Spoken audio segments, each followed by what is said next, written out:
you.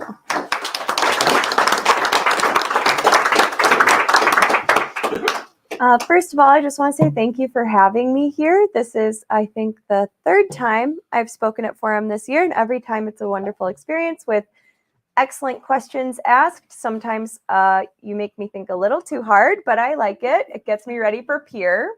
So as I was introduced, my name is Kadyn Wittman. I'm the new representative-elect for District 15. I took the seat that Jamie Smith left open when he chose to run for governor. I know that I have incredibly large shoes to fill. Jamie did such an excellent job with the time that he spent in Pierre. He was known for consensus building and being a transparent and accessible legislator, and I hope to carry on that same work when I'm in Pierre next year.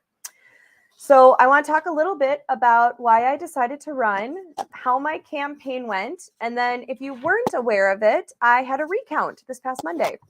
And thanks to the Republicans, I won by 98 votes instead of 97.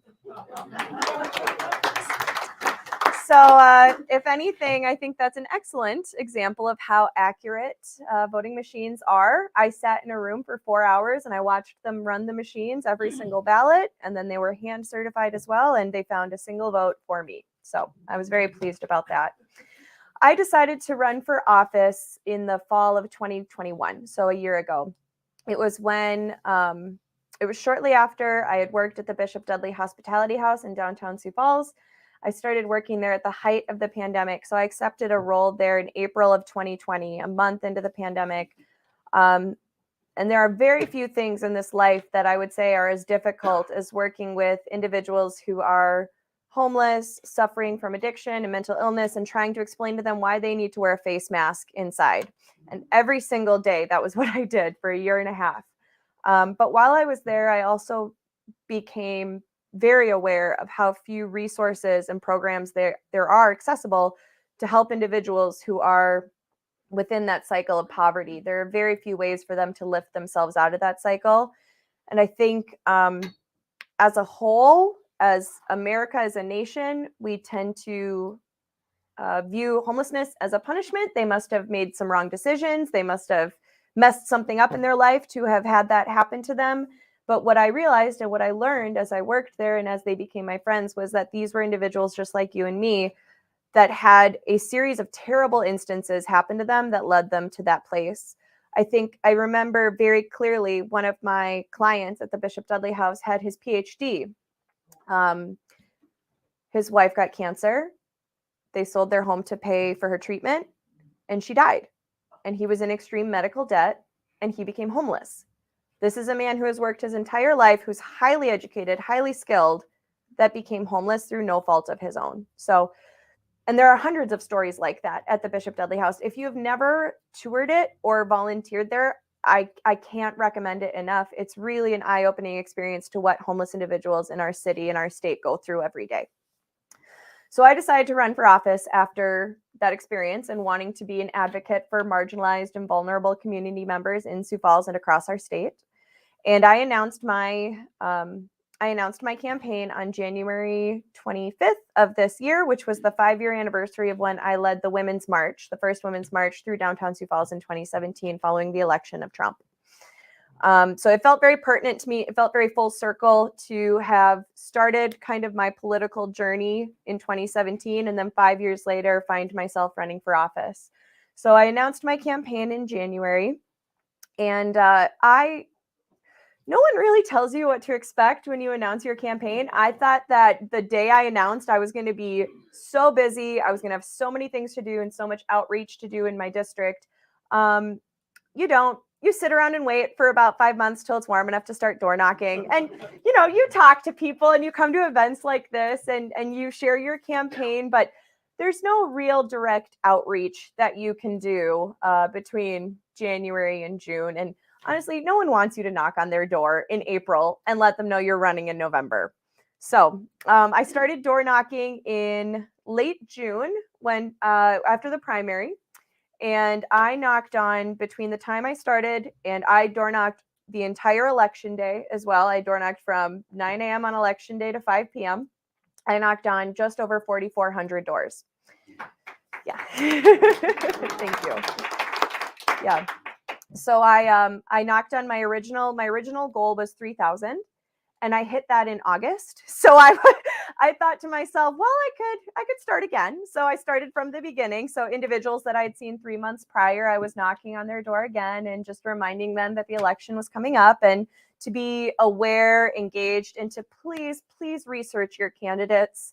I can't stress that enough. I had individuals whose doors I would knock on and they would say, well, I'm a Republican. And I said, that's okay. I still want to be your representative. And I really hope that you research who your candidates are on that ballot, because there's myself and Linda Duba, and I can't speak highly enough of Representative Duba. She has been a fantastic mentor and friend and guide for me throughout this entire process. She has answered many a late night call with me in tears because I thought I screwed up my Secretary of State's financial report, but I didn't, so that was fine. But and then you have two candidates who are Republicans, and one of them is vocally anti-LGBTQ, anti-choice, and believes that women should work within the home.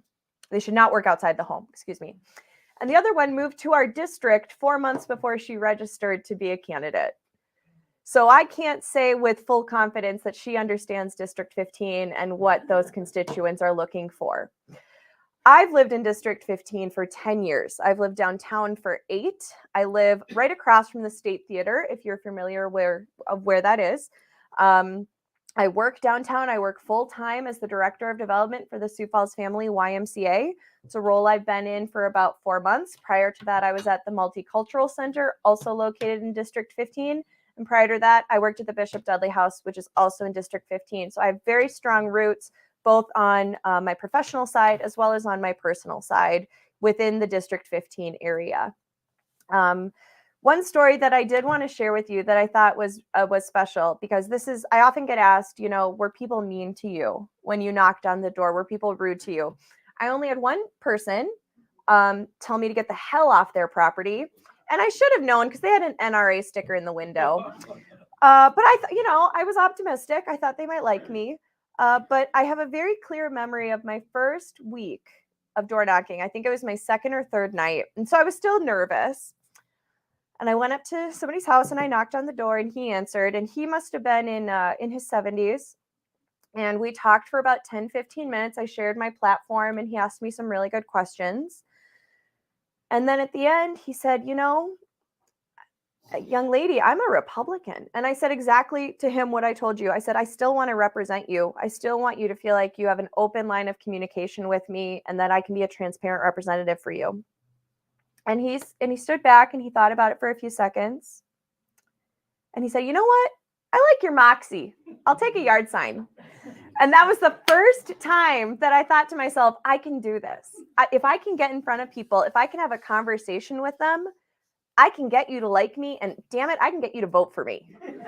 So that was kind of what carried me through for the rest of my door knocking. I just thought about him and I thought, if I can have that great, fulfilling conversation for both ends where he feels like he was heard and his questions were answered, I can do this and I can win. So I continued to door knock. I door knocked at a minimum 5 days a week, usually 6. I tried to take one day off when I could, to maintain my relationship with my partner. And so he felt like I still lived in our house.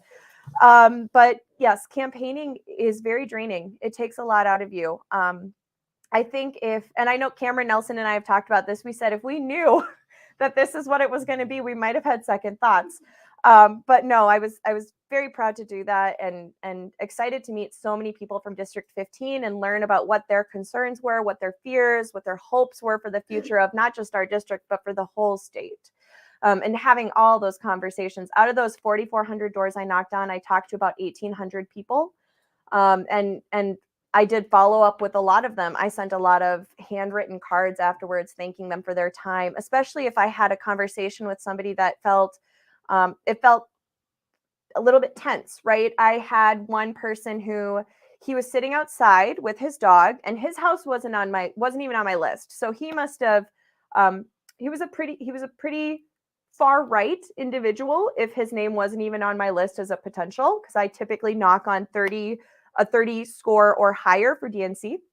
But he had his dog with him. And also, I carried dog treats. I carried dog treats every single day that I was door knocking because people come to the door with their dogs and they're always really apologetic because their dogs are, kind of worked up or there's somebody new here. And I would pull a dog treat out of my pocket and I would say, "Can I give your dog a treat?" And I have to say, I think that won me a couple votes for sure. Everyone likes the person that their dog likes. So this man was sitting outside with his dog, and his dog ran up to me and I said, "Can I give your dog a treat?" And his name was Chet. I remember this. And we sat and talked for 25 minutes. And we talked about his sons who still live in Sioux Falls and his grandchildren and what schools they go to and what activities they're involved in. And we talked about his dog, and he just adopted a cat. And we had this fantastic conversation. And I said, Chet, I got to get going. I have about 10 more houses I want to hit tonight, but I had an amazing conversation with you tonight. I felt like we really connected. And he said, "Yeah, me too. I'm so sad I can't vote for you." And that broke my heart. That broke my heart. And I thought about it all night. I went home and I sat and thought about it all night. And I wrote him a card. I wrote him a thank you card. And I said, "Thank you for taking time out of your evening to have a conversation with me. I really enjoyed it. Best of luck to you and your kids and your grandkids and stuff." And he sent me a card back. And he didn't say if he voted for me or not, but he sent me a card back and he thanked me. He thanked me for my time and for my willingness to just engage in a conversation with him. And I thought that was just the most special experience that I possibly could have had. And that was why I ran, because I wanted people to feel like who haven't traditionally had that connection with a representative or haven't felt like their voices and their stories were heard. I wanted them to feel like they were heard. Another reason that I ran is because of my background with my family. So I come from a family in the smack dab in the middle of Minnesota, Willmar, Minnesota. Somehow everybody seems to know Willmar. But I grew up with a younger brother who has extreme physical and mental disabilities. He is a quad amputee, which means his arms and legs were amputated when he was very young. He utilizes a wheelchair. He requires total care. So for 26 years, he has lived in our home, and my parents have bathed him, fed him, changed him, taken care of him. I grew up watching my parents learn how to advocate for somebody who didn't have a voice because it was not something that they had experience with. I watched my parents go toe-to-toe with doctors and specialists and hospital administrators to get the care that their child needed to survive and to thrive in our home. That taught me what it looks like to advocate for somebody who is more vulnerable and more marginalized than I am. I've tried to carry that into my work and my professional life. I have worked, like I mentioned, at places like the Bishop Dudley House, like the YMCA. I spent 4 years working for the ACLU of South Dakota, where I became very involved in local politics and understood a little bit more what happened in Pierre during legislative session. But there are so many support systems that exist within District 15 that are meant to serve marginalized and vulnerable community members. Organizations like DSS, like the Bishop Dudley House, 2 of the free clinics in the community, the county human resources, all are housed within my district. And those are all organizations that are utilized by our most vulnerable community members. And they have to be a part of the conversation in Pierre. We talk a lot about workforce, right? How many times have we heard that everyone is short-staffed? Workforce is a huge issue. Well, when I worked at the Bishop Dudley House, there were 20, 30, 40 individuals that would love to work. They would love to get a job. They couldn't afford the $28 it cost for a state ID. $28, not a driver's license, just an ID to prove you are who you say you are. So, unbeknownst to the executive director of the Bishop Dudley House, I started paying for them out of pocket. I paid for about 14 state IDs, so add that up in your head, before my director found out. And she pulled me into her office and she said, "You can't do that anymore. You are going to go broke. You will not have a paycheck if you buy a state ID for every single person here." So I wrote a grant, and we got a grant from a local church for $1,000 to pay only for state IDs. And through that, we helped 34 individuals get their ID, of which 18 got a job and went to work during my time at the Bishop Dudley House. Thank you.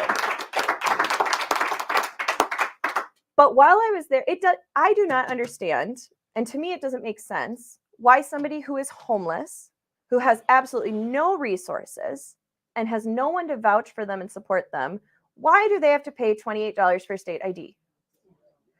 So I am bringing a bill this year that would make state IDs free for everyone below the poverty line across South Dakota, which is 11.7% of our state. Yeah. I knew that this was something important that I wanted brought to peer, and I knew that I might not win. So I talked to several other legislators and asked, if I didn't win, are you willing to carry this? And they said yes. And one of them specifically was Senator Nessebar, who's been a fantastic support system for me as well in District 15. But I know there's strong support for this bill in our community. I've spoken at length with Madeline Shields, the director of the Bishop Dudley House. I have community connections with DSS, with County Human Services, with Falls Community Health, all of those resources. And they cannot tell you how impactful something like this would be in getting folks the care that they need. Because guess what? Medicaid expansion is awesome. You need a state ID to qualify. So how many people is this going to help get connected to further resources and programs that they can thrive in our state? I think it's just the tip of the iceberg. And to be honest with you, I think it's low-hanging fruit. This is a very easy ask of our state. It will not cost it. I think if I recall the numbers I looked at, it will be just under $400,000 for the first year. And IDs are good for 5 years. And in theory, if these individuals utilize those IDs to get work and begin to support themselves, they will never need to utilize that program again. This is a hand up. It's not a handout. This is a very easy barrier for us to eliminate for our most vulnerable community members. With that being said, I'm watching, okay, 12:30. I could talk forever. I really could. I'm very passionate about it. I just wrapped up sitting on the City of Sioux Falls Homeless Task Force that I spent the last 4 months sitting on. We made our recommendations to City Council last week. We encouraged them to adopt a couple of different initiatives. One of them is a direct approach street outreach team. So walking alongside organizations like South Dakota Urban Indian Health, who are creating street outreach teams. So how many of you are familiar with the Say No to Panhandling signs downtown? Yeah, there was a lot in the news about that earlier this year. I strongly disagree with them. I think it is dehumanizing, and I think it takes away a lot of dignity from individuals that are already struggling. What I would like to see, and what the recommendation that we made to City Council would be that instead of the Say No to Panhandling signs, there would be a sign that says, see somebody in need, call this number. And then somebody, a mental health professional, somebody with medical training, would go out to that person after receiving that call and have that conversation with them and say, why are you panhandling? Are you trying to save money to fix your car, to pay your rent, your utilities? Is it because of your addiction? Do you need resources with addiction? Can I get you connected with the link? It's just a couple blocks from here. So instead of making the most vulnerable individuals among us an other, something that we don't really want to deal with, we want to move them so where we can't see them, let's be proactive about it. Let's get them those resources before they fall so deep down the cracks that they are incarcerated. And then we have to build another prison. We are so overly incarcerated. I also I volunteer up at the prison 2 times a month. A friend of mine began a Toastmasters group there. I go up and volunteer with her every other Saturday night when she needs me. We are one of, I believe, 3 prisons in the United States that is on 22-hour-a-day lockdown because we are so understaffed. Our prisoners spend 22 hours a day in their cells. And then they have to decide how they're going to use those 2 hours that they have, because you don't have a lot of choices when it's 2 hours. You can decide, well, I guess I want to talk to other people, or I guess I could exercise, or I guess I could draw and have a hobby, but I only have 2 hours to do it. So I have to be critical about how I use my time. That is how deeply understaffed our prison system is. And yet we are going to have a conversation about building a larger prison. And how are we going to staff that? Rather, I would argue, we need to stop incarcerating so many people for nonviolent, low-level drug offenses. Yeah. And in respect to that as well, I think we have to begin taking a more nuanced look at how race plays into our criminal justice system in South Dakota. Indigenous community members make up 8% of our state, They make up 33% of our women's prison in Pierre. 33% of our women's prison is Indigenous women. Why are we not having that conversation about how race plays into the judgment calls that are made in regards to these individuals? So I think these are all, again, very nuanced, heavy, difficult conversations that will be had in Pierre. And believe me, I am under no assumptions that it's going to be easy. I know how small our caucus is. But I also, and I'm sure you all saw the power that our caucus held last legislative session. I can think of at least 2 or 3 examples where Governor Noem called the Democratic caucus into a closed meeting with her because she needed those votes. We know what we can do. Now we need to figure out how we can utilize it more effectively to get our bills moved forward and create positive change across South Dakota. With that being said, I think I'll take questions now. Easy ones, please. It's my understanding that you have 2 RV centers. Yes. Voting in your district. Have you done any computations on and how they affect an election? Yes. So Representative Duba can speak more clearly on this than I can. I'm not. I don't remember where the precinct numbers landed for those 2, but I know that my race shouldn't have been that close. In District 15, it should not have been 98 votes. And we saw that because of those RV voting stations. So I know that Representative Duba has hopes and possibly plans, I haven't spoken to her in a few days, to investigate that further and hopefully take some action towards mitigating that in District 15 specifically, because I know that those were where a lot of our votes for our Republican opponents came from. Yeah. Most RVers claim the only vote in a national election. Yep. But if you could prove that it can just come on down, that would be something. I think there's 1,200 at Tower Campground. Yes. We can prove it by the numbers. Yeah. And I will say, South Dakota GOP was very upset with me. That is why they asked for a recount. They knew it wasn't going to change anything. They were upset that a young female Democrat took an open seat that they wanted. I know that. So when Tim Bjorkman decided to run for Congress, he said that the reason was that as a judge, he saw so many people incarcerated generation after generation.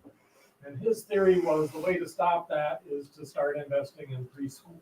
Does that resonate with you? Absolutely. Absolutely. So I came from a meeting this morning with the CEO of Lifescape, Steve Watkins, and we talked about early intervention, specifically related to children with autism.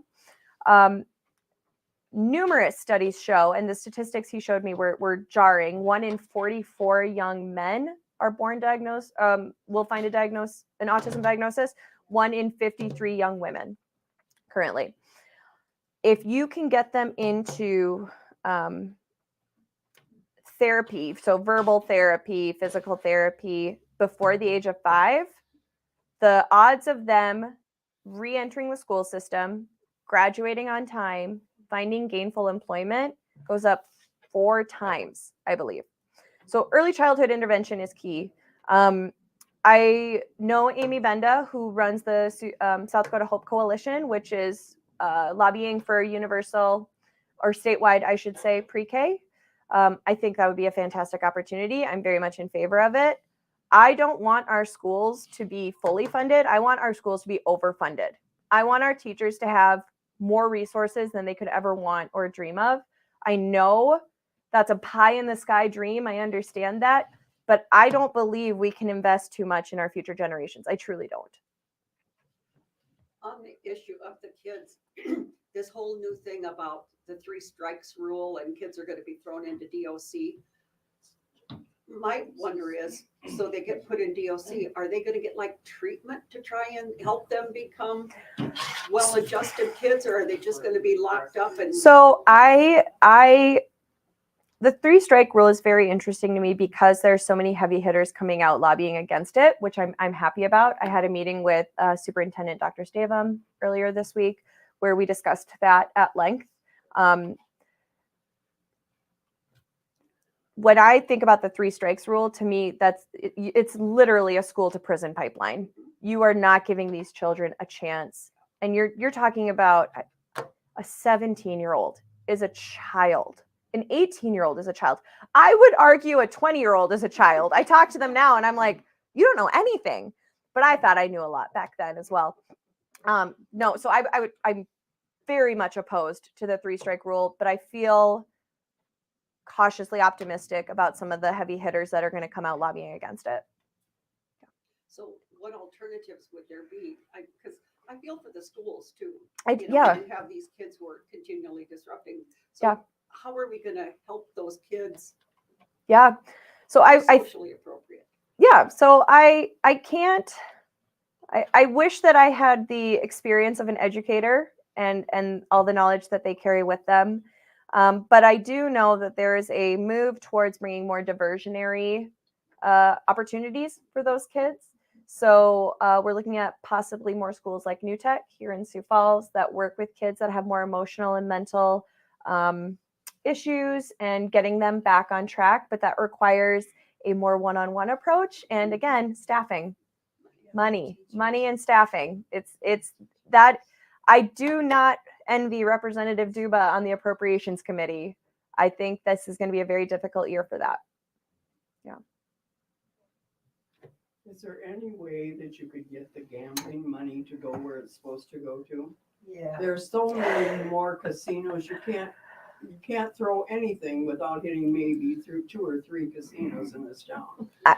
Yes, you are 100% correct. And that's the only reason my husband and I voted for gambling was because it was supposed to go to education. Right. And if we did that, you would have no problems with Yes. education. So again, I don't know as much about that as I would like to, truly. I think that is I would love to explore that more and investigate that a little bit, because do you know, and because I don't, and I apologize for that, do we know how that money is being tracked currently? Does anyone here know? General fund. Right. Yeah, that's what I've heard. Oh, they put it in the general fund. Well, that doesn't help education. It doesn't, because we all know what happens to the general fund money. And education, and then when they throw all of these kids all in the same room Mm-hmm. that have all of these problems. Right. And how many kids don't these teachers have? Right. That's not fair to our schools at all. Either. Right. And so right now the Sioux Falls School District has 110 job openings. That's how Well, short-staffed yeah, they they're are. all quitting school. Yep. Because they don't have the resources they need. And they don't feel like they're being respected by us. Well, Memorial Middle School has been the most packed school for Mhm. years, and they're just quitting there like Yeah. crazy. Yeah. That's something I will gladly look into. So thank you for raising that for my awareness. That particular campaign was the first time that these dirty, ugly advertisements came out. And those advertisements made everybody think that the money, okay, where it was supposed to go, and it didn't. That was the beginning of this brainwashing that we've had about the bad ads. Because the money was supposed to go Mm-hmm. to education. I know. No, it was not. I was there. I was in the legislature. Then lied to us. And maybe it was a mistake, but the education community even thought having that money designated to education because it was an unstable source of revenue. So it was not designated. Was there a campaign to say we were gonna put it in education? Yeah, I think people were misled, but it was not designated. So the fine print says it goes to the general fund. It goes to the debts. Okay. But the public was perhaps under the perception it was going to support education. Education needs it as bad But as then you have to go back into the budget and designate it, but it was not designated. That makes sense. For absolute certainty. Mm-hmm. The priorities that you're going to look at and find out is that our caucus, the Democratic caucus, has always favored more money for education. The Republicans have kept their hands off. They don't care. Mm-hmm. So you're got an uphill battle, but Gene's right. I wasn't there at that time, but it wasn't designated. It wasn't separate funding. It was put into the general fund. And indirectly, some of that money then goes to education. But it's not a high priority. Mm. And Well, that's where yes. the problem is that the priority has to be education first. Yeah. And all these other things they spend their money on should take a back seat to it. Yep. It's not happening. Perhaps we don't need to pay for everyone to have a concealed carry license in South Exactly. Dakota. There's a lot of crazy stuff. I imagine that money could do wonders for our education system. Tax bingo again. But if it's in the general fund and education needs it so bad. Well, a lot of things need funding, and yet we put $120 million surplus into our bank account last year. Yeah. So yes, I hear you. I believe we're on the same team. If you had another 50 or 60 Democratic legislators up there, we wouldn't even be having this conversation. We wouldn't, because we would have a fully funded education system. What a big if. Thank you for calling me. My question, I'm gonna hold off on just a moment. What you talked about the kids, I couldn't agree with you more. When I was in the legislature, I got some legislation passed regarding that insurance coverage for autistic children. Start a foundation for early childhood education in this state, so you gotta start there. if you're gonna do anything. We do. My question is something different. Okay. I read on a newsfeed I had earlier this week that the state house, I will call it, had something of a revolution because you had John Hanson, who was supposed to be the new speaker, he was shoo-in, right? He got voted down. Mhm. And you've got Hugh Bartles, who's a moderate, as a speaker. You got Mike Stevens as a pro tem, he's also a moderate. Mhm. What have you heard about what transpired there and how that all occurred? So they've been pretty tight-lipped with what transpired in their caucus. But what I can surmise happened, I think, is tied into my experience when I was door knocking. So as you may know, this last legislative session was really nasty.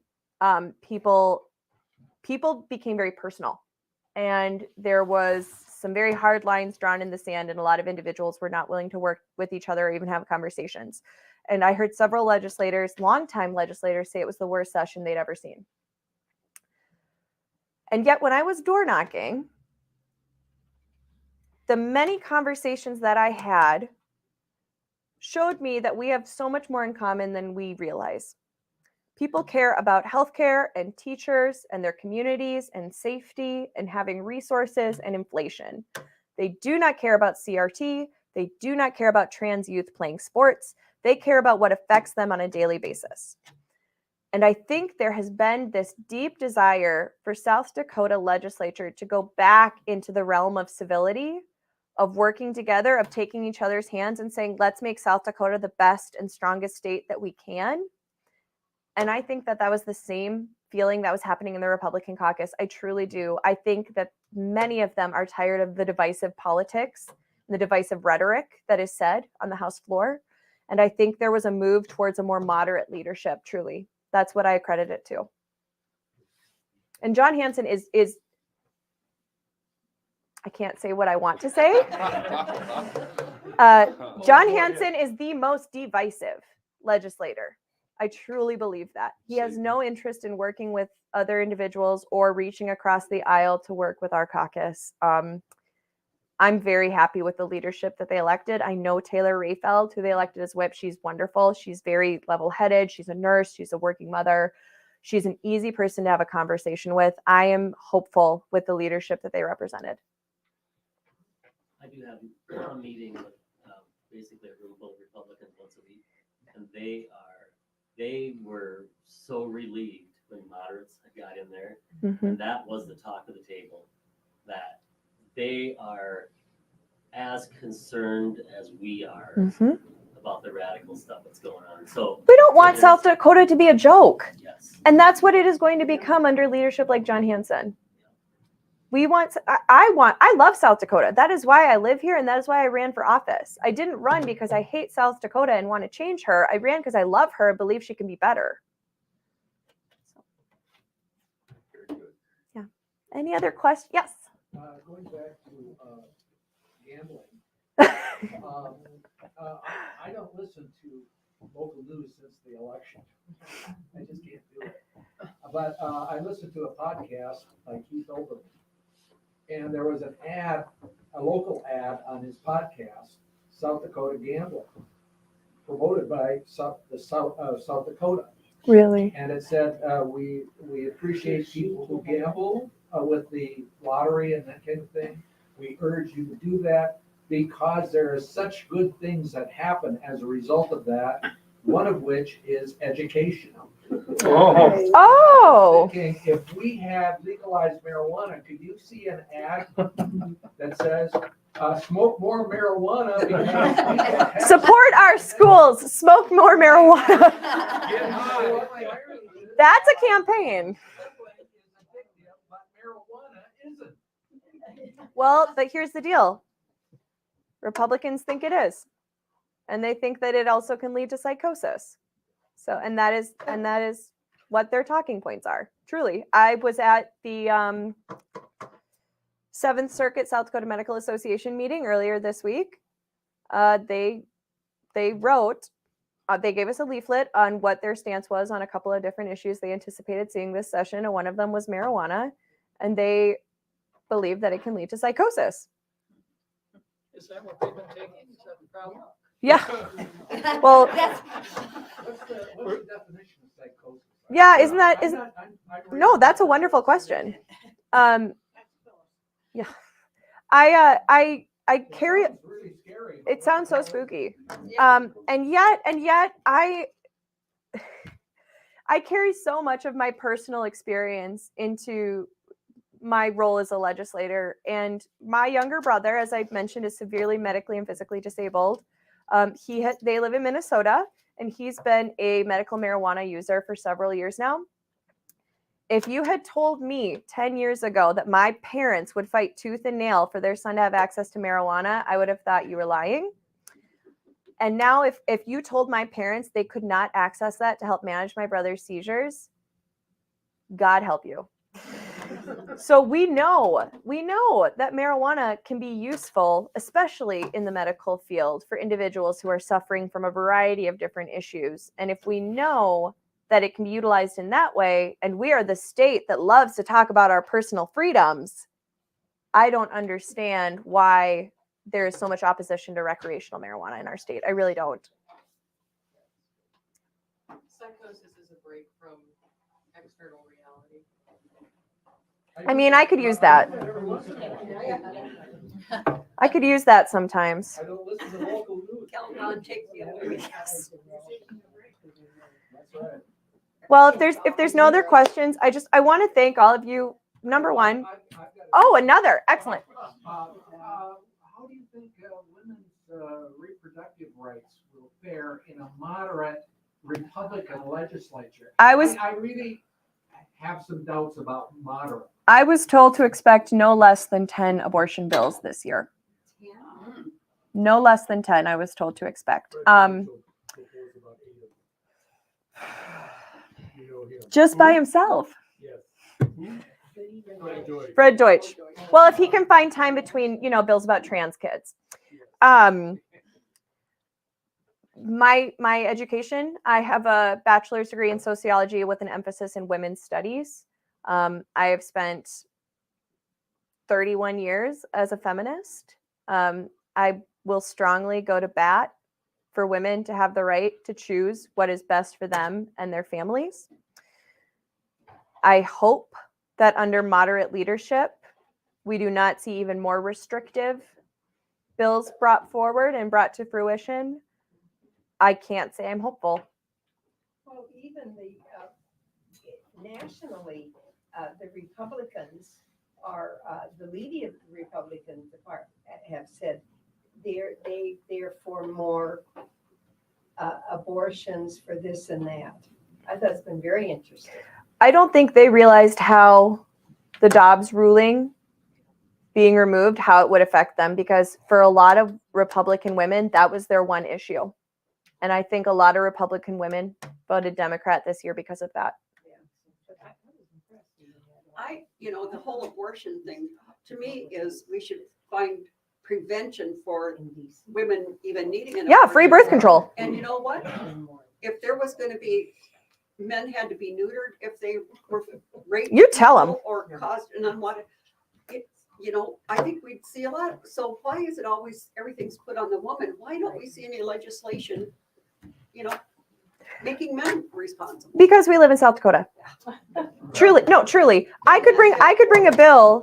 I could bring a bill that would create comprehensive sex education across all public schools in South Dakota, and that would hugely mitigate young women getting pregnant immediately out of high school. A lot of it can be attributed to misinformation and miseducation, or no education. But so many men use Right. that as a power thing. And Oh, they do. If they got their power taken away, they Men have been in power for a long time. But women cannot get pregnant without a man. I know. It works that way. Yeah, it works that way. It works that way. It's always the woman that's gotta pay the price. Oh, You fight for your virginity when you're young. Well, you sing it, Sister Suffragette. We are on the same page here, okay? Well, I had a brother-in-law that was marching through my house so upset over one of his sons getting married when he got home from service. Yeah. And just like it was all her fault. Yeah. And then I was sitting doing my book work, and it was just just the two of us in my house. I looked up at him and he apologized for the way he was, just ranting and raving. Yeah. I said, that's okay, Orland, but I said, it's been one hell of a long time since I've been on a date. I don't remember very many of them that I didn't have to fight for my virginity. Right. He said, oh, you're right. Yes. It takes two to tango. What sort of plans do you and maybe the rest of the caucus and, state party have for messaging during legislative session and making sure that both your constituents and in statewide that people know what's going on? Yeah. in session? So I'll be honest with you, we haven't had that conversation yet. We've met as a caucus just once to vote leadership, and then it was Thanksgiving. So we do have a caucus meeting lined up, I believe, in the next 2 weeks, and that is a conversation that we'll be having on how we can be aligned in our messaging and, again, present that unified team. We are holding each other's hands, and we are trying to build the best South Dakota possible.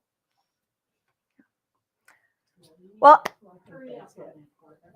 so I want to thank all of you, number one, for being here, but also for your continued engagement with the Democratic Forum. I think this is a really important opportunity. I'm always grateful when I get invited to speak, so thank you for having me today, and thank you for your wonderful questions.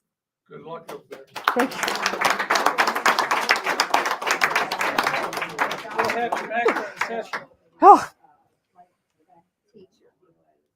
I can see the billboards now, get high for education.